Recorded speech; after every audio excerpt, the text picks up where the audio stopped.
નમસ્કાર મિત્રો, આપ જોઈ રહ્યા છો બનાસ ગુરુવાળી અને હું છું આપણી સાથે આલોક મિશ્રા.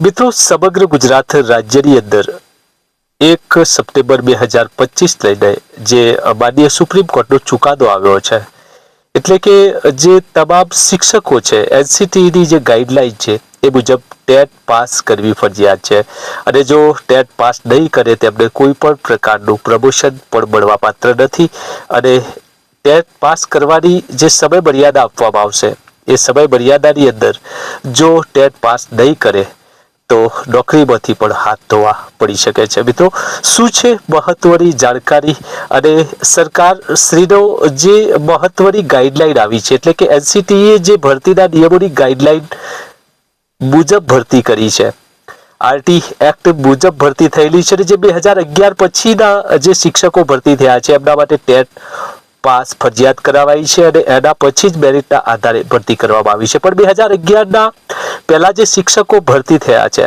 એમના માટે પણ માનનીય સુપ્રીમ કોર્ટનો જે ચુકાદો છે 1 સપ્ટેમ્બર 2025નો, એને લઈને અત્યારે સમગ્ર ગુજરાત રાજ્યમાં માહિતી માંગવામાં આવી છે. મિત્રો, આ માહિતી એવી છે કે 2011 પહેલાના જે 1 થી 5મા કેટલા શિક્ષકો કામ કરતા હતા, 6 થી 8મા કેટલા શિક્ષકો કામ કરતા હતા, એમની કેટેગરી વાઇઝ, વર્ષ વાઇઝ, ઉંમર વાઇઝ શિક્ષકોની માહિતી માંગવામાં આવી છે.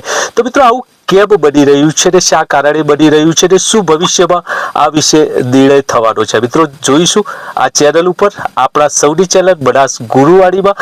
શિક્ષણની સાચી વાત હંમેશા બનાસ ગુરુવાળીની સાથે. મિત્રો, અહીંયા જે સંગઠનનો રોલ છે એ મહત્વનું બની જાય છે કે જે ભારતીય AIPTF ઓલ ઇન્ડિયા ટીચર્સ ફેડરેશને સૌ પ્રથમ આ મુદ્દાને લઈને શરૂઆત કરી હતી અને શરૂઆત પણ દેશના સૌથી મોટા રાજ્ય એટલે કે ઉત્તર પ્રદેશથી થઈ હતી. મિત્રો, વધુ જાણીએ આ વિડીયોની અંદર એ પહેલા જો બનાસ ગુરુવાળી સાથે નથી જોડાયા તો સૌને વિનંતી છે કે ચેનલને સબસ્ક્રાઇબ કરી લેજો અને વિડીયો ગમે તો આપણા મિત્રોને અવશ્ય શેર કરજો, કારણ કે આ 25 લાખ કરતા પણ વધારે જે શિક્ષકો છે એમને મુદ્દાને સ્પર્શતી વાત છે.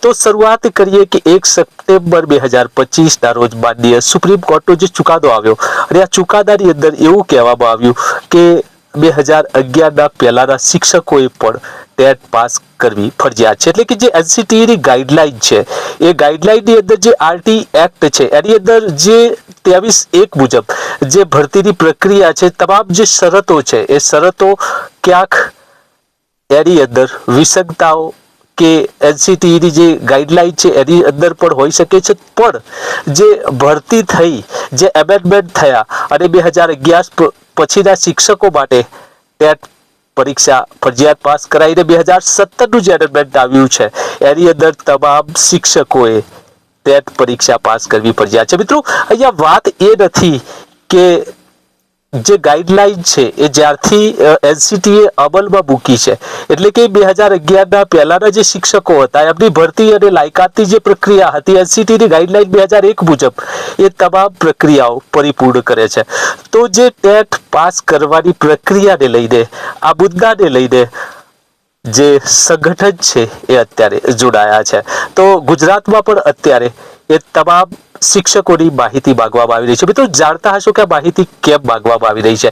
તો જે કેન્દ્ર સરકાર છે અને આપણા માનનીય શિક્ષણ મંત્રી જે છે ધર્મેન્દ્ર પ્રધાનજી, એમને આ વિગતો માંગવામાં આવી છે. સરકાર જેવો ડેટા હોવા જરૂરી છે, કારણ કે સૌ પ્રથમ આ મુદ્દાને લઈને જો કોઈ પ્રદેશે શરૂઆત કરી હતી તો એ પ્રદેશ હતો ઉત્તર પ્રદેશ અને એમના એમએલસીએ આ મુદ્દો ઉઠાવ્યો હતો માનનીય જે સીએમ છે યોગીજી સમક્ષ, અને યોગીજીએ પણ આ બાબતે સરકારશ્રીએ પણ શિક્ષકોના પક્ષે રહેવાની વાત કરી હતી. અને જ્યારે આ મુદ્દો સદનમાં લેવામાં આવ્યો, એટલે કે કેટલાક જે સંસદ સભ્યોએ આ મુદ્દો સદનમાં પણ મૂક્યો છે અને માનનીય અધ્યક્ષજી સમક્ષ જે જવાબ આપવાની પ્રક્રિયા છે, તો સરકાર આ મુદ્દાને લઈને શું કરે છે. પણ મિત્રો, મહત્વની વાત એ છે, સૌના માટે આનંદની વાત છે કે એક જે પુનઃ વિચાર યાચિકા અમિત જી છે અને એમને અધર્સ છે એમના વતી દાખલ કરવામાં આવી છે સુપ્રીમ કોર્ટની અંદર.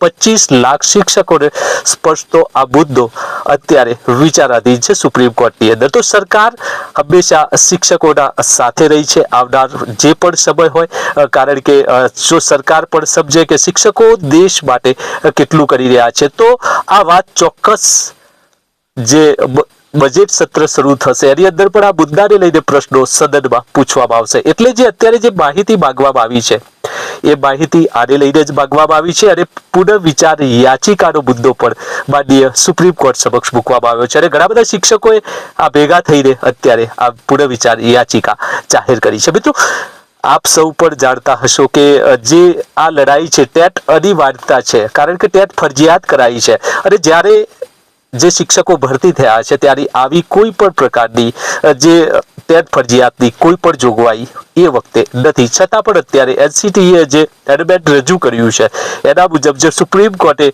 માનનીય સુપ્રીમ કોર્ટનો જે ચુકાદો છે એ મુજબ આપણે સૌએ પાસ કરવી ફરજિયાત છે. ત્યારે મિત્રો, આ મુદ્દાને લઈને હવે શું થશે તો આપણે સમક્ષ જણાવતા આનંદ થાય છે કે તમામ જે સંગઠનો છે અને ખાસ કરીને AIPTF ઓલ ઇન્ડિયા ટીચર ફેડરેશને માનનીય સંસદ સમક્ષ પણ આ મુદ્દો ખૂબ જ પ્રભાવી રૂપથી મૂક્યો હતો અને જેના કારણે સાંસદોએ પણ આ રજૂઆતો કરી છે અને જે રજૂઆતો શિક્ષકના હિતમાં છે અને જે માહિતી પણ માંગવામાં આવી છે એમાં ઉંમર વાઇઝને લઈને માંગવામાં આવી છે, કારણ કે જેમના છેલ્લા 5 વર્ષ બાકી રહેતા હોય એવા શિક્ષકોને જ મુક્તિ આપવામાં આવી છે. એના પહેલાના તમામ જે શિક્ષકો છે એમને આ ટેટ પાસ કરવાનું પણ ફરજિયાત કરવામાં આવ્યું છે. ત્યારે મિત્રો, તમે શું ઈચ્છી રહ્યા છો આ મુદ્દે કે ખરેખર ટેટ આપવી આપ સૌના માટે મહત્વની છે કે નહીં?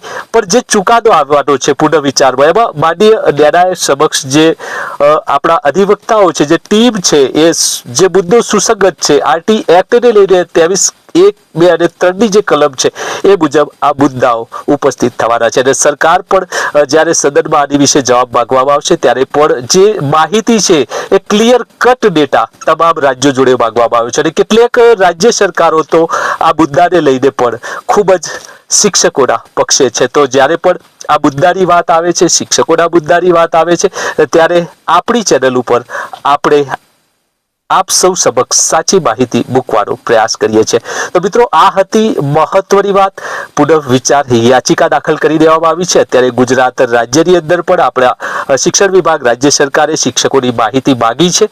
તો આવનાર સમયની અંદર 2011ના પહેલાના શિક્ષકો માટે ખૂબ જ મહત્વપૂર્ણ સમાચાર મળી રહે છે, કારણ કે મિત્રો બધા સંગઠિત છે, સંઘ પણ સાથે છે અને આવા જ પ્રશ્નોના સમયે સંઘની સાચી જરૂરિયાત આપણને પડતી હોય છે.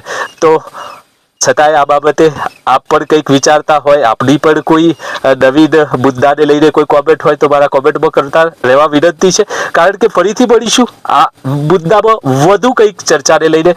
અત્યારે તો માત્ર મુદ્દો એ છે કે માનનીય જે આપણા સંઘના અધિકારીઓ છે આ મુદ્દાને લઈને ખૂબ જ અત્યારે પ્રભાવી રૂપથી કામ કરી રહ્યા છે. તો ફરીથી મળીએ કંઈક આવા જ નવા મુદ્દાની સાથે, કંઈક નવીન અપડેટ સાથે.